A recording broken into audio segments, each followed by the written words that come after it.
It seems that everyone is making videos about the tragic accident involving Air India Flight 171, so I figured I would make one as well.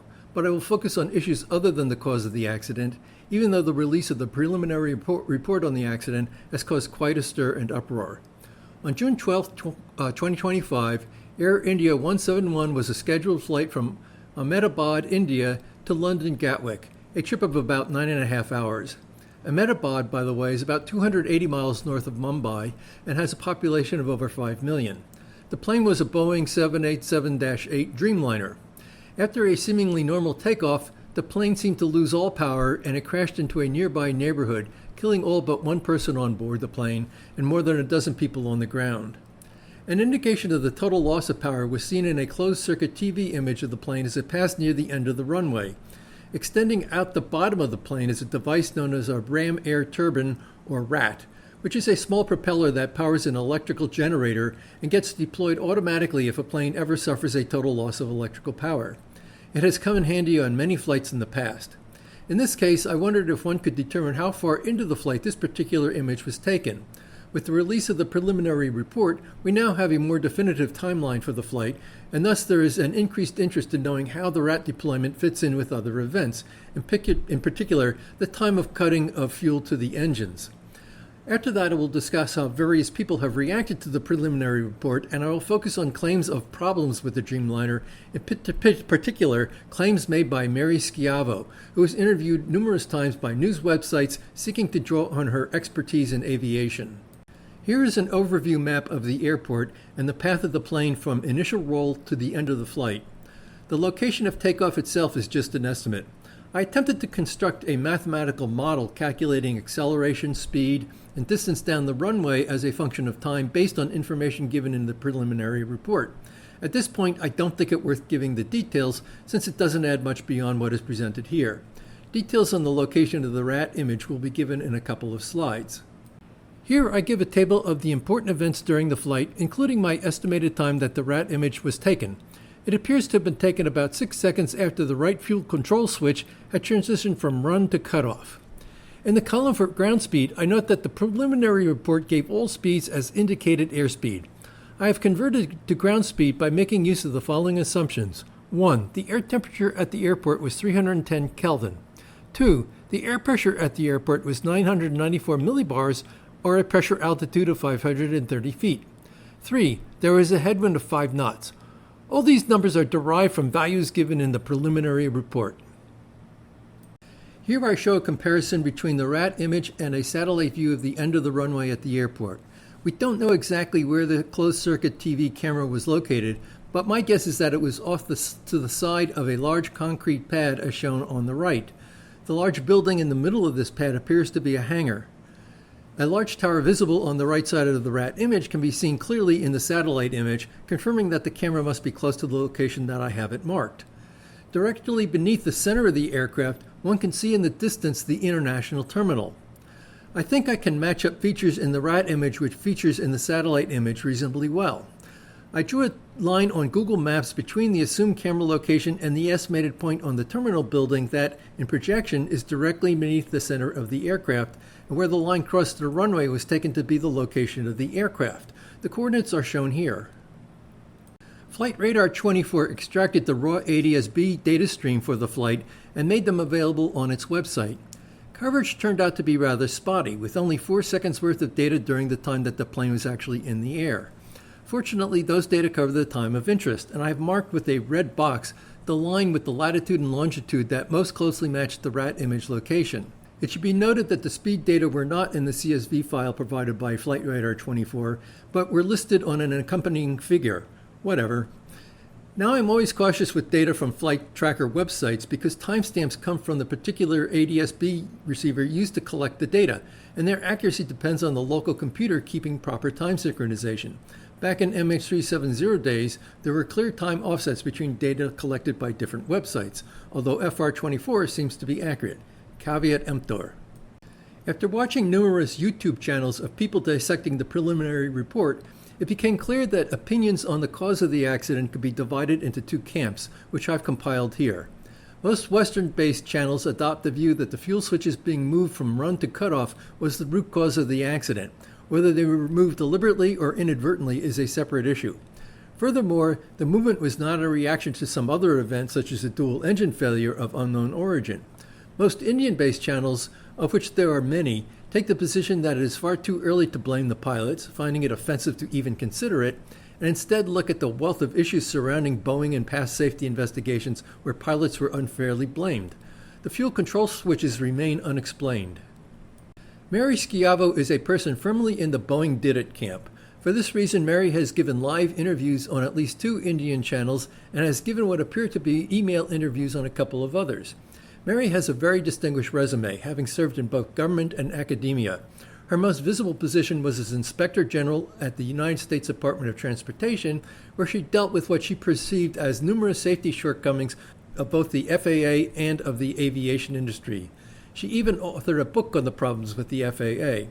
For the past 22 years, she has been an attorney at the law firm of Motley Rice, specializing in transportation issues. She has represented victims in aviation accidents and incidents, including 9/11 and MH370. In her recent interviews, Mary has focused on 2 previous incidents in particular that she thinks has a bearing on the Air India 171 accident. I thought it would be interesting to compare how she describes the issues in these incidents and their relevance to the Air India accident with what the actual safety reports have to say. The reason for doing so is that Schiavo is not an unbiased source of information. A portion of her law practice involves filing lawsuits against Boeing on behalf of clients, and the more that Boeing can be shown to be at fault, the more income she will generate. By appearing on all these news channels, she is in essence drumming up business. The first incident she discusses is All Nippon Airways Flight NH985, a Boeing 787-8 jet that suffered the shutdown of both engines at their landing at Osaka Airport in 2019. The shutdown was triggered by a system called the Thrust Control Malfunction Accommodation System, or TCMA for short. The TCMA was developed by Boeing in response to a mandate from the FAA that aircraft should be able to deal with automatically with a situation involving what is essentially a runaway engine, one that maintains full thrust even if the pilot pulls back on the throttle to idle. The concern was primarily with malfunctioning engines during a rejected takeoff and was triggered by an incident in 1997 involving a Saudi Arabian Airlines 737-200 where the pilot aborted a takeoff and pulled both throttle levers to idle, but one engine kept going at full power. The plane eventually ran off the runway, the engine broke off, a fire broke out, and the plane was destroyed. All passengers did manage to escape.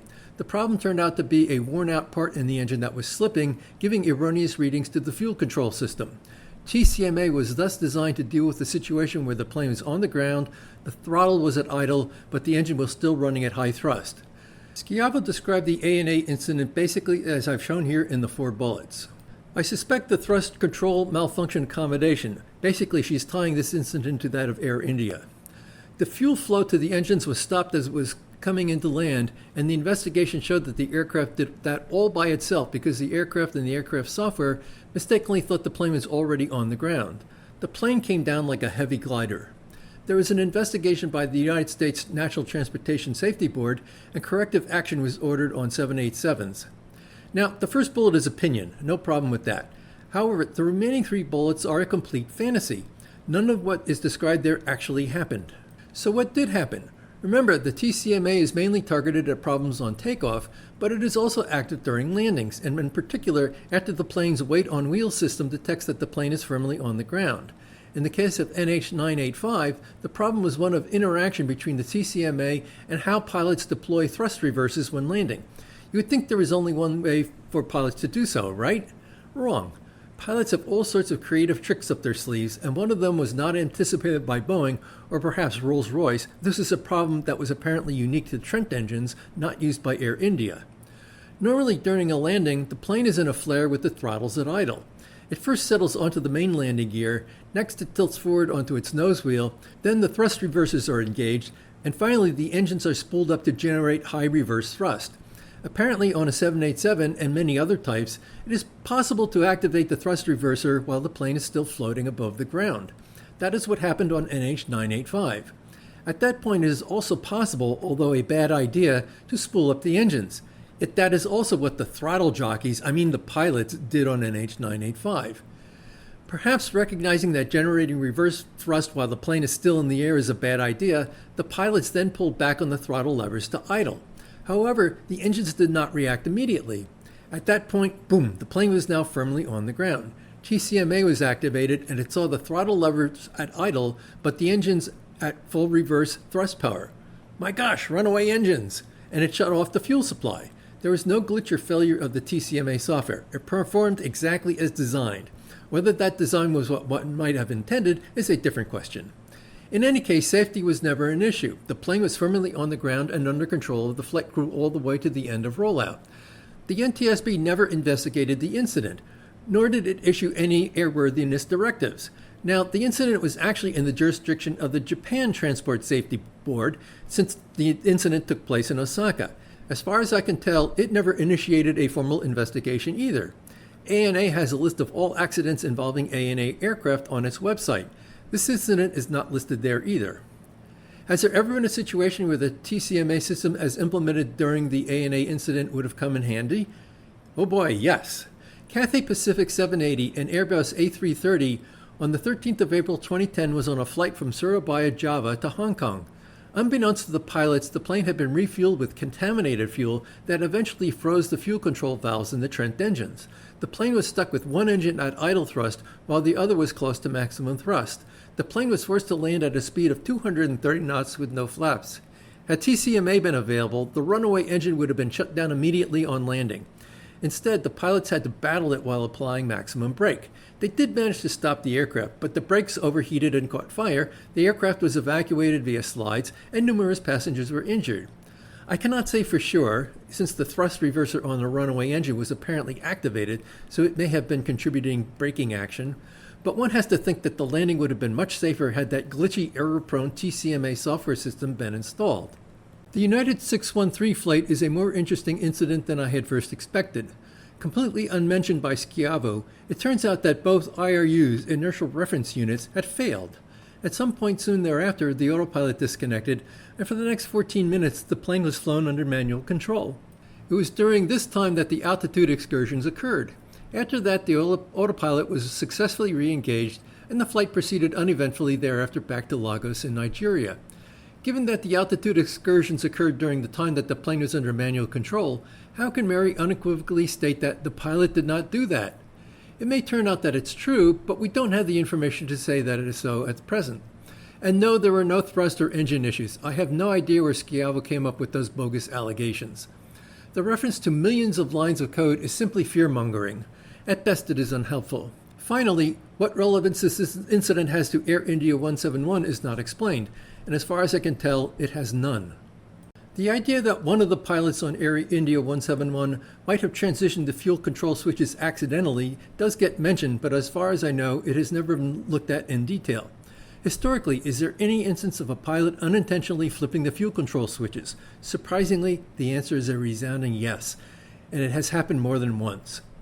1987, Delta Flight 810 from LAX to Cincinnati. Shortly after takeoff, the captain saw a warning light illuminate. The correct response would have been to pull back the throttles and switch the fuel control to manual. No big deal.